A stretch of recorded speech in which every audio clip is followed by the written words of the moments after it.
Please welcome to speak to us the funniest man on earth, a performer of legendary comic genius, a children's book author of profound depth, an individual of enormous compassion who is doing so much to make our world a better place, the great Jim Carrey.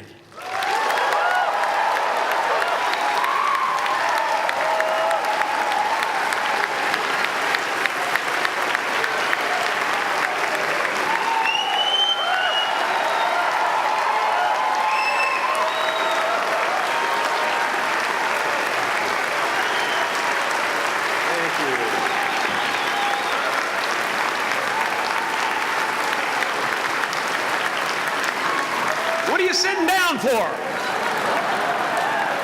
I was going to milk that for a while. You guys can stretch that out in post, right?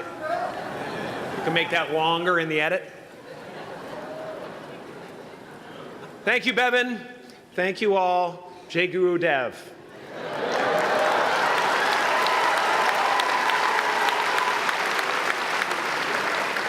I brought one of my paintings to show you today.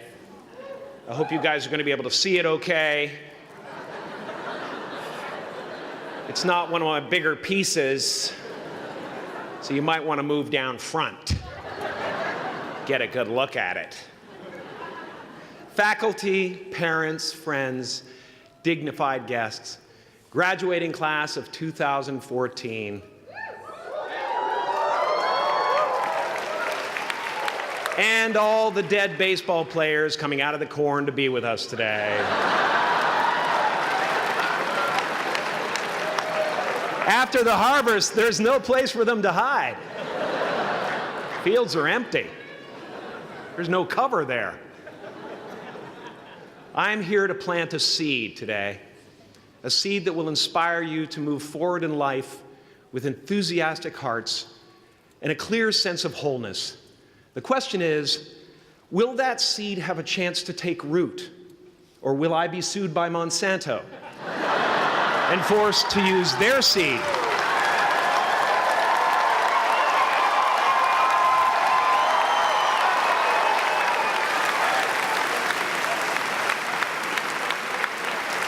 Which may not be totally Ayurvedic. Excuse me if I seem a little bit low energy today, whatever this is. I slept with my head to the north last night. Oh man! Oh man! You know how that is, right, kids? Yeah. Woke up right in the middle of Pitta, couldn't get back to sleep till Vata rolled around. Crazy.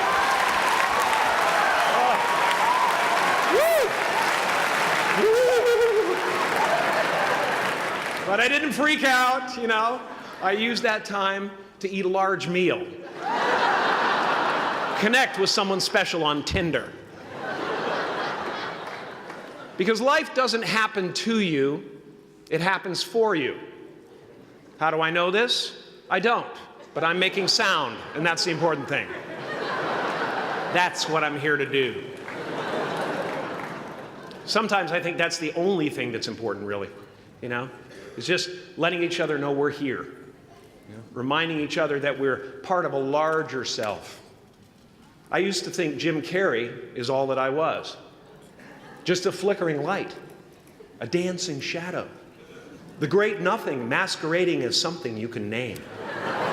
Seeking shelter in caves and foxholes dug out hastily, an archer searching for his target in the mirror, wounded only by my own arrows, begging to be enslaved, pleading for my chains, blinded by longing and tripping over paradise.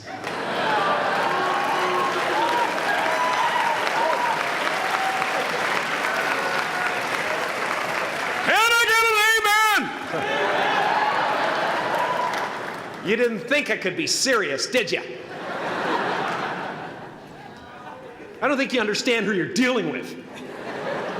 I have no limits.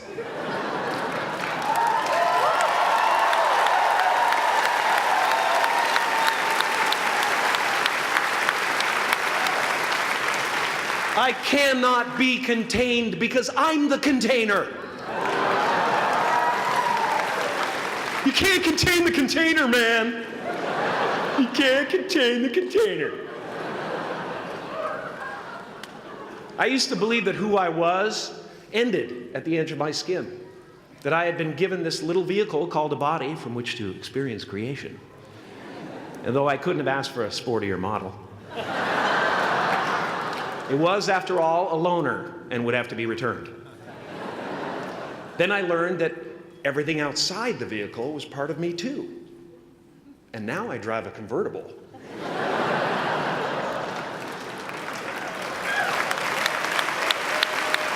Yeah, man. Top down, wind in my hair. Woo! I am elated and truly, truly, truly excited to be present and fully connected to you at this important moment in your journey. I hope you're ready to open the roof and take it all in. Okay, 4 more years then. They're obviously not ready. Just need some more cooking. Now, I want to thank the trustees, the administrators, the faculty of MUM for creating an institution worthy of Maharishi's ideals of education, a place that teaches knowledge and experience, the knowledge and experience necessary to be productive in life, as well as enabling the students through transcendental meditation and ancient Vedic knowledge to slack off twice a day for an hour and a half.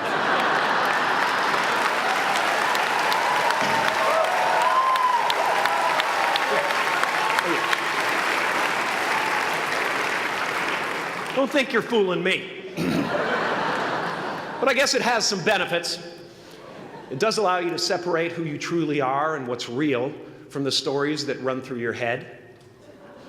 You have given them the ability to walk behind the mind's elaborate set decoration and to see that there's a huge difference between a dog that is going to eat you in your mind and an actual dog that is going to eat you.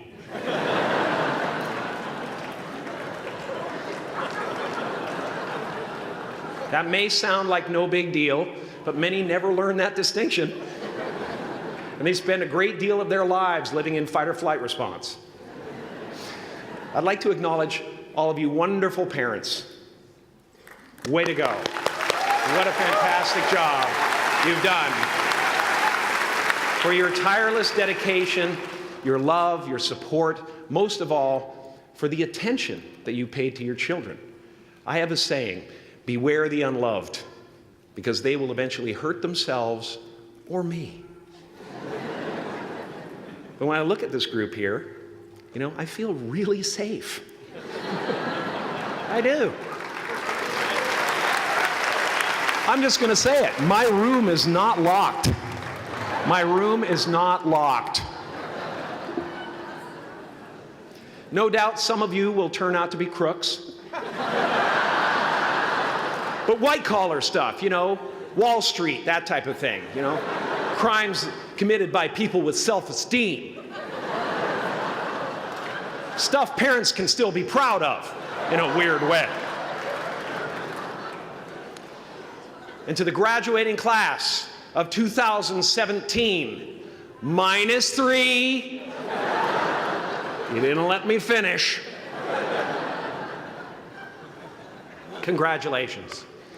Yes, give yourself a round of applause, please. Please.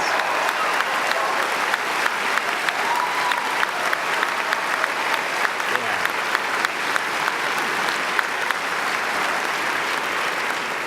You are the vanguard of knowledge and consciousness, a new wave in a vast ocean of possibilities. On the other side of that door, there's a world starving for new ideas, new leadership. I've been out there for 30 years. She's a wildcat. Oh, she'll rub up against your leg and purr until you pick her up and start petting her, and then out of nowhere, she'll swat you in the face. It can be rough out there, but that's okay, because there's soft serve ice cream with sprinkles. I guess that's what I'm really trying to say here today. Sometimes it's okay to eat your feelings. Now, fear is going to be a player in your life, but you get to decide how much. You can spend your whole life imagining ghosts, worrying about the pathway to the future, but all there will ever be is what's happening here, and the decisions we make in this moment, which are based in either love or fear. So many of us choose our path out of fear disguised as practicality.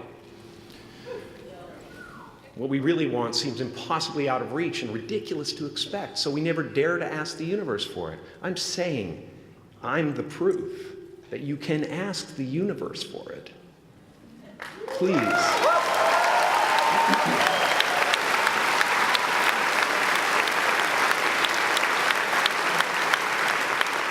And if it doesn't happen for you right away, it's only because the universe is so busy fulfilling my order.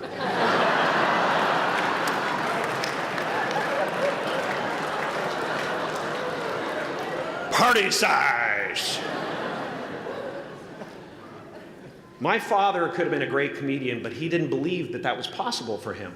And so he made a conservative choice. Instead, he got a safe job as an accountant. And when I was 12 years old, he was let go from that safe job. And our family had to do whatever we could to survive. I learned many great lessons from my father, not the least of which was that you can fail at what you don't want. So you might as well take a chance on doing what you love.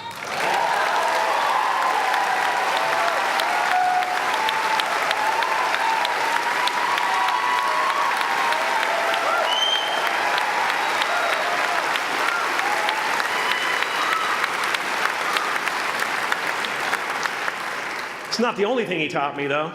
You know, I watched the effect of my father's love and humor and how it altered the world around me.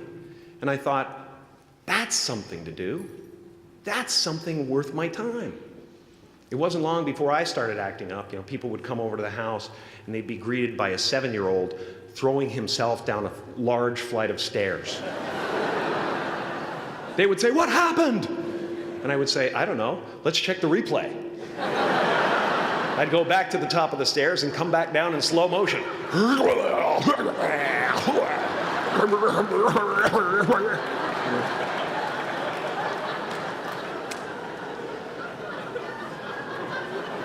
It was a very strange household. My father used to brag that I wasn't a ham, I was the whole pig. And he treated my talent as if it was his second chance. When I was about 28, after a decade as a professional comedian, I realized one night in LA that the purpose of my life had always been to free people from concern, just like my dad. And when I realized this, I dubbed my new devotion the Church of Freedom from Concern. The Church of FFC.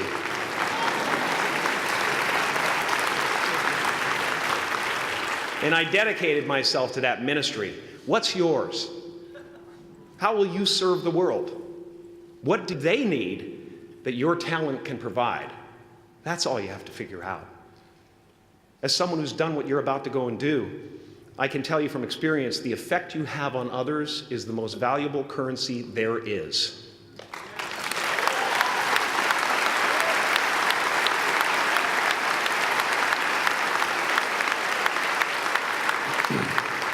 Because everything you gain in life will rot and fall apart, and all that will be left of you is what was in your heart. My choosing to free people,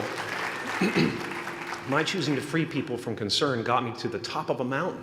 Look where I am. Look what I get to do. Everywhere I go. I'm going to get emotional because when I tap into this, it really is extraordinary to me. I did something that made people present their best selves to me wherever I go.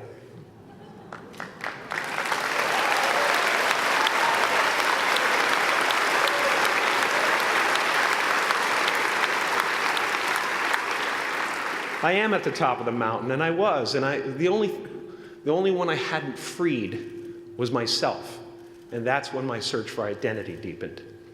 I wondered who I'd be without my fame. Who would I be if I said things that people didn't want to hear? Or if I defied their expectations of me? What if I showed up to the party without my Mardi Gras mask and refused to flash my breasts for a handful of beads?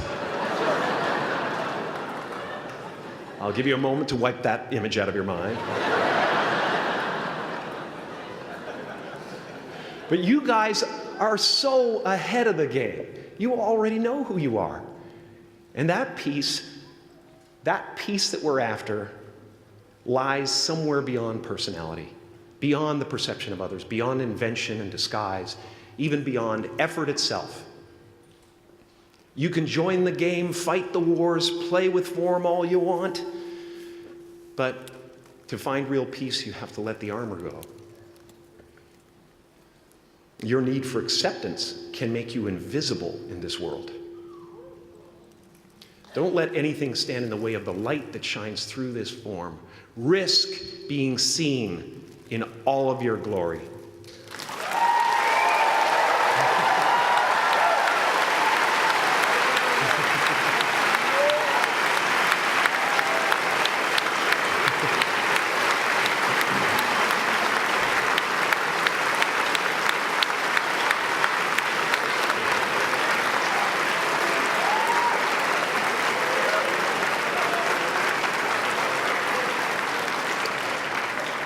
It's not big enough.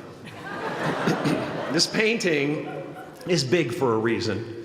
It's called high visibility. It's about picking up the light and daring to be seen. Here's the tricky part. Everyone is attracted to the light. The party host up at the top, who thinks unconsciousness is bliss and is always offering to drink from the bottles that empty you. Misery below her. Despises the light, can't stand when you're doing well, wishes you nothing but the worst. The Queen of Diamonds, under him, needs a king to build her house of cards. And the hollow one down bottom there will cling to your leg and say, please don't leave me behind, for I have abandoned myself. Even those who are closest to you and most in love with you, the people you love most in the world, will find clarity confronting at times. This painting took me thousands of hours to complete. And when I was finished, thank you, thousands of hours, yes. I'll never get them back. I'll never get them back. I worked on this for so long. I was weeks and weeks like a madman alone on a scaffolding. And when I was finished, one of my friends said, this would be a cool blacklight painting. So I started over.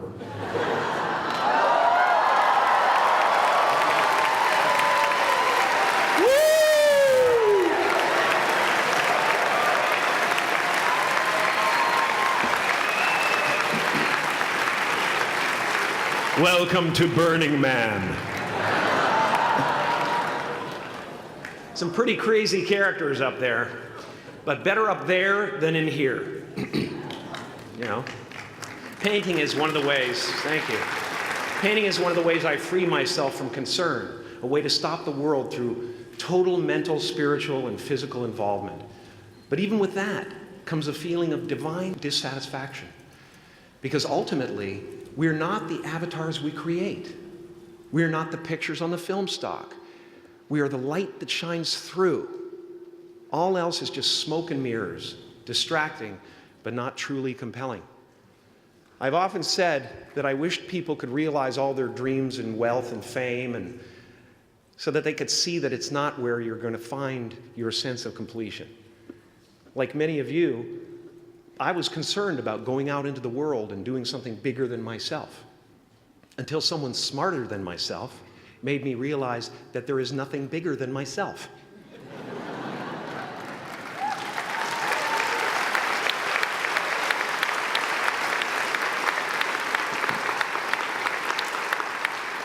My soul is not contained within the limits of my body. My body is contained within the limitlessness of my soul, one unified field.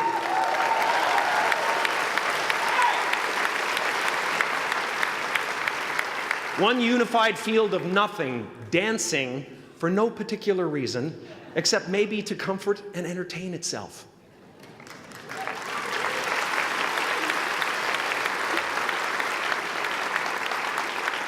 As that shift happens in you, you won't be feeling the world, you'll be felt by it. You'll be embraced by it. Now I'm always at the beginning. I have a reset button, and I ride that button constantly.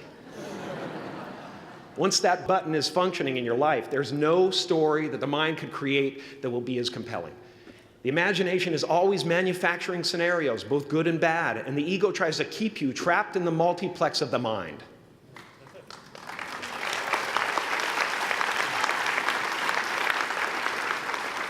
Our eyes are not viewers, they're also projectors that are running a second story over the picture that we see in front of us all the time.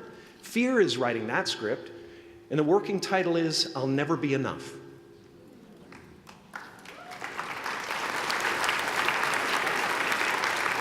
Now you're going to look at a person like me and say, how could we ever hope to reach those kind of heights, Jim? How can we make a painting that's too big for our home? How do you fly so high without a special breathing apparatus? This is the voice of the ego.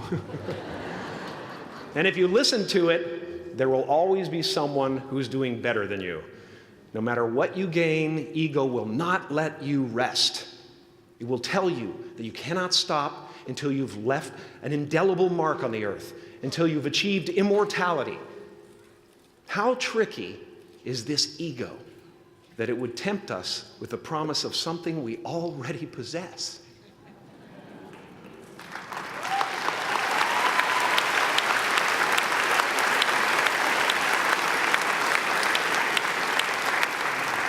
So, I just want you to relax.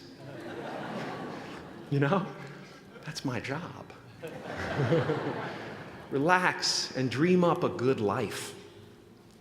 I had a substitute teacher from Ireland in the 2nd grade that told my class during morning prayer that when she wants something, anything at all, she prays for it and promises something in return, and she always gets what she wants. Well, I'm sitting at the back of the classroom, you know, thinking, wow, my family can't afford a bike, you know. So I went home and I prayed for one. And I promised I would recite the rosary every night in exchange. Broke that promise. But 2 weeks later, I got home from school to find a brand new Mustang bike with a banana seat and Easy Rider handlebars. Yeah. From fool to cool. My family informed me that I had won the bike in a raffle that a friend of mine had entered my name in without my knowledge whatsoever. So that type of thing has been happening to me ever since. And as far as I can tell, it's just about letting the universe know what you want and working toward it while letting go of how it comes to pass.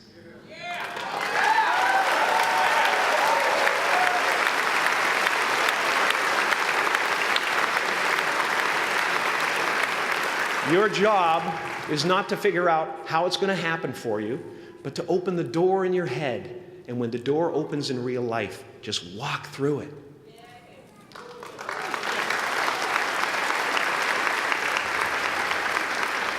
And don't worry if you miss your cue, because there's always doors opening. They keep opening. And when I say life doesn't happen to you, it happens for you, I really don't know if that's true. I'm just making a conscious choice to perceive challenges as something beneficial so that I can deal with them in the most productive way. You'll come up with your own style. That's part of the fun. Oh, and why not take a chance on faith as well?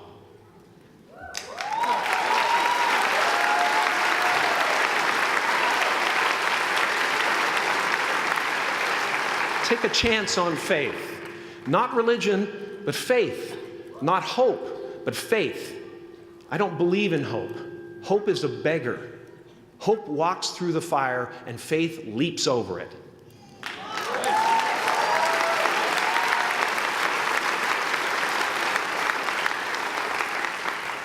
You are ready and able to do beautiful things in this world.